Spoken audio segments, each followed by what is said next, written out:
I had planned a 3-day camping trip up north for the coming spring in the wilds of the rural municipality of Canwood, Saskatchewan. We had been planning this trip since Christmas. We assumed the snow would be completely gone by then, but the trail was still very slushy and cold. Because of that, the original 3-night trip was cut down just to 2. We saddled up our horses and headed on out. The first sign that this trip was not going to be pleasant came from the horses. My old white gelding, who had always been reliable, was acting completely unlike himself. He had never been aggressive, but the moment we got onto the trail, he was wailing, bucking, and trying to bite. My friend's horse, who was usually the energetic one, stayed completely silent and kept her head down the whole way to our first stop. When the sun started setting, we found a patch of trees and made a pen using an electrified cord connected to a battery. Once I unsaddled my horse and put him in the enclosure, he calmed down and began grazing beside the other horse. While I tended to the horses, my friend set up the tent. He noticed that my bedroll was gone, along with my hat. That made no sense because I had tied them to my saddle earlier. I looked around but could not find them near the camp. Then I went back to my saddle and noticed that the leather cord I had used to tie the items down had been crudely sawn in half. At first, I thought maybe it must have snapped somewhere along the trail. Well, I walked up from a small valley where we had stopped and looked around and found my hat about 80 feet from the trail we had followed in. I thought maybe it had blown away while I was riding until I picked it up. It stank terribly. It smelled like a mixture of burnt hair and rotten milk. I held it far away from me as I could and went back to camp. When I got there, my friend told me that he had gone to chop wood, and when he returned, the boots had left the outside of the tent had been moved. They stank too, with the same awful smell. By this point, we assumed there must be a skunk around. My friend pointed out that it did not smell like skunk, and he was right. It was far more putrid. It was so bad that we resorted to piling snow over the items just to block the smell. My friend started getting nervous and wondered if there might be an infected wolf out here. I laughed because I knew the area well, and there were no wolves around. There were too many farmers with shotguns. Besides, no other animal other than a skunk would stink things up that thoroughly. I thought it might be a small, sick animal marking its territory.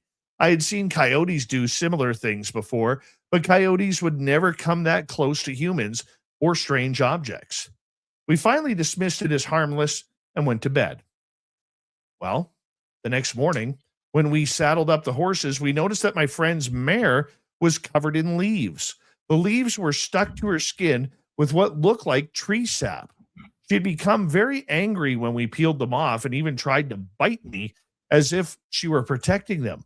We looked around but could not find any leaking sap anywhere, and my horse was still clean. That was when my friend brought up a woodland creature or spirit and said that they are known to do things like that. I do not like to believe in such things, but the way his horse seemed to protect these leaves and the way she licked at the sap made me wonder. It would have been nice if it had been a good omen, because my stinking hat certainly was not. My poor friend also had to wear those boots. Yuck. We rode on and set up another camp the next night. At first, everything seemed normal. The horses were calm, the wind had settled, and the stench had almost gone from our belongings. Then, at about 3 a.m., there's that 3 a.m. thing again. I got up to relieve myself. Before I even turned behind a tree, I smelled that same rancid odor again. That was when I became truly nervous. Whatever had caused that smell had followed us. I was afraid it might be a cougar that had wandered too far south because of the long winter. I went back, grabbed the small hunting rifle that we had brought, and told my friend where I was going. I went around a tree, finished my business, then stood back up and looked around with the gun at my hip. A shadow moved slowly behind a tree about 40 to 50 feet away. I hummed low, hoping I could hear it move, breathe, or just anything, so I could figure out where it was and potentially what it was. This thing perfectly echoed my melody, but in a guttural sound. That was when I knew it was definitely not a cougar.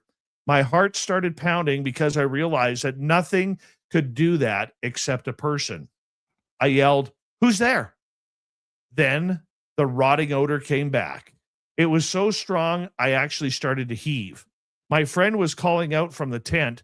I kept my eyes on the tree where the thing was standing, and I called out again, covering my nose.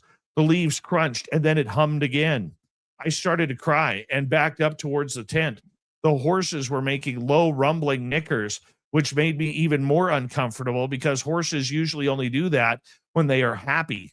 I certainly was not. My friend ran to my side just in time to help me as I keeled over and vomited. He was almost sick too, but he pointed the flashlight around and yelled into the trees. The thing ran. We heard the leaves crunching behind it. I kid you not. When I saw what looked like to be a man, but with an animal's head, it was very dark, so I might be wrong, but dear God, I know what I saw. It looked like a satyr from Greek mythology. It was about the height of a man. Its legs looked like those of a horse or a goat. Its limbs were skinny and it was hairy, especially around the head.